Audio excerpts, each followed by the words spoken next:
रोजगार की बात करेंगे, रोजगार को खत्म करेंगे, ईमानदारी भ्रष्टाचार मुक्त की बात करेंगे, नभ जल थल सब व्योम तक भ्रष्टाचार से युक्त कर दिया है इन्होंने। थोड़ा समय लगाए, फिर किसान अपने आप ईवीएम को बंद करवा लेंगे, अपने आप करवा लेंगे। उनको एक करना जरूरी है। 2026 को ये सरकार वैसे भी नहीं मिलेगी, आपको गिर जाएगा, सरकार धराशायी हो जाएगी। इसका समय आ चुका है, इनके तंबू उखड़ चुके हैं और इस सरकार को बस जो मैं जैसे बारात में जा रहे हो, न कांग्रेस को न किसी और पार्टी को शर्म नहीं आई कि आपके इस प्रस्ताव के एजेंडे को हम फूल नहीं चढ़ाएंगे, हम उसमें नहीं जाएंगे। आपने देखा होगा तिवाड़ी जी, एक वो केरल के एमपी है बाड़ाओं वाले, क्या नाम है, जिसको मोदी जी कल तक, शशि थरूर जी को कल तक मोदी जी उसको 50 करोड़ की गर्ल फ्रेंड वाले नेता कहते थे, और आज उनसे कंधा मिलाकर देशों में जहाज में चले जा रहे हैं। चलो बहुत सारे ऐसे सबके नाम में लेना नहीं चाहता, लेकिन वो तो स्पेशल अटैक करते थे उनको तो मोदी जी। तो साथियों, हम जनता को तो समझा लेंगे, चुने हुओं को कौन समझाएगा। कांग्रेस का एक दो टूक रखता था कि लंबे समय तक देश पर शासन किया है और हम अपनी कूटनीति और राजनीति और विदेश नीति सारी दुनिया को समझा चुके हैं, और जब तक हमारा शासन रहा सारी दुनिया हमारा लोहा मानती थी। अभी क्यों रोज देश नीता देख रहा है, युद्ध में सेना अपना शौर्य दिखा रही है। ट्रंप जी आदरणीय के दोस्त जी युद्ध बंदी की घोषणा कर देते हैं। क्यों? हमारी संप्रभुता शासन हमारा कहां गया, हमारे राइट्स कहां गए कि दूसरे देश का आदमी हमारे को युद्ध शुरू करवाएगा या युद्ध घोषणा करवाएगा। अरे साथियों, इन बातों को समझो। ये हर एक बात उल्टी करते हैं।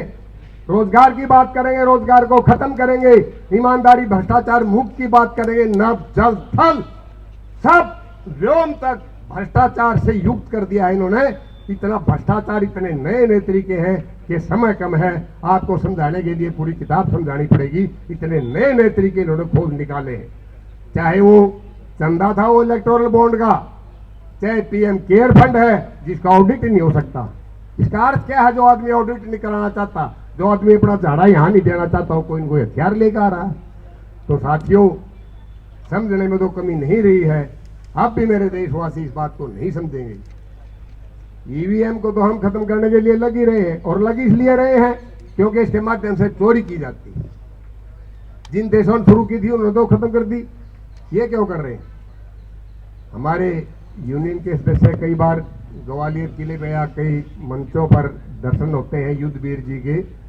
मैं उनसे एक स्पेशल प्रार्थना करूंगा, वो किसान यूनियन में भी सक्रिय रहे हैं, कि इस किसान यूनियनों को एक करने की कोशिश करें, क्योंकि 2 किसान यूनियनें और जल्दी आ रही हैं। मैं आपको पहले बता रहा हूं। पहले उधर थोड़ा समय लगाए, फिर किसान अपने आप ईवीएम को बंद करवा लेंगे, अपने आप करवा लेंगे। उनको एक करना जरूरी है। वो थोड़े एक कम शिक्षित तबका है, उनको फूट डालने वाले, उनको गलत रास्ते पे ले जाने वाले बहुत लोग सक्रिय हो चुके हैं। कोई बात। तो साथियों, मेरे को आदेश हुआ है शॉर्ट करें।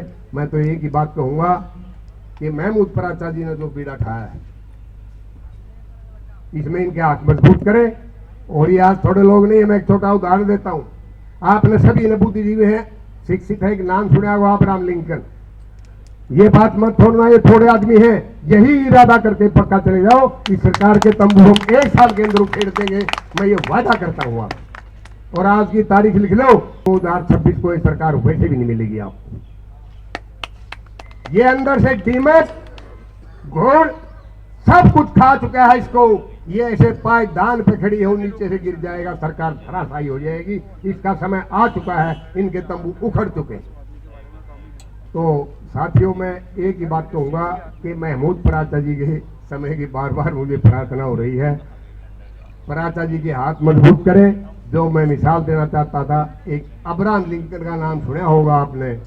अब्राहम लिंकन जी 2-3 साल तक एक साथी के साथ घूमते रहे, राजनीतिक पार्टी बनाने के लिए अमेरिका का नक्शा बदल। हम और आप, जनता उनका मजाक करने लगी थी कि आज तक अब्राहम लिंकन को तीसरा आदमी मिला नहीं। लेकिन मैं आपको विल पावर से, इच्छा शक्ति से जोड़ना चाहता हूं इस उदाहरण को।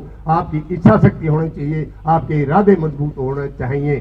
सारी दुनिया आपको नमन करेगी और आपके कदमों पर चलकर इस बदलाव को लाकर रहेगी। तो आज अब्राहम लिंकन को अमेरिका का निर्माता कहा जाता है। कहा जाता है क्या नहीं कहा जाता है? उस आदमी ने इरादा नहीं छोड़ा, आप इतने आदमी इरादा ना छोड़ो, ये अपने आप सैलाब बन जाएगा और हम सफल होंगे। मैं आखिरी बार एक प्रार्थना करता हूँ कि महमूद पराचा जी को अकेले मत छोड़े, इनके हाथ मजबूत करें, इनको सहयोग करो, इनको पूरा समर्थन दो और इस सरकार को बस जय हिंद, जय भीम, जय संविधान, जय भारत। और ये जय भीम है ना, सुख का नारा ना लगाओ। इस आदमी ने उस वक्त में आप लोगों के लिए संघर्ष किया है जब इस आदमी का तिरस्कार किया जाता है। ये इन कथित लोगों का धर्म छोड़कर बुद्ध धर्म में चला गया था।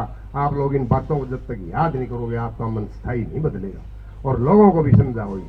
जय हिंद, जय भारत। दस्तक की आपसे गुजारिश है कि अगर इसको बचाना चाहते हैं तो नेशनल दस्तक को सब्सक्राइब करने के लिए रेड कलर के सब्सक्राइब बटन को दबाएं, फिर बेल आइकन की घंटी दबाएं। नेशनल दस्तक को बचाने के लिए बहुत जरूरी है कि हर खबर को शेयर करें, लाइक करें, कमेंट जरूर करें।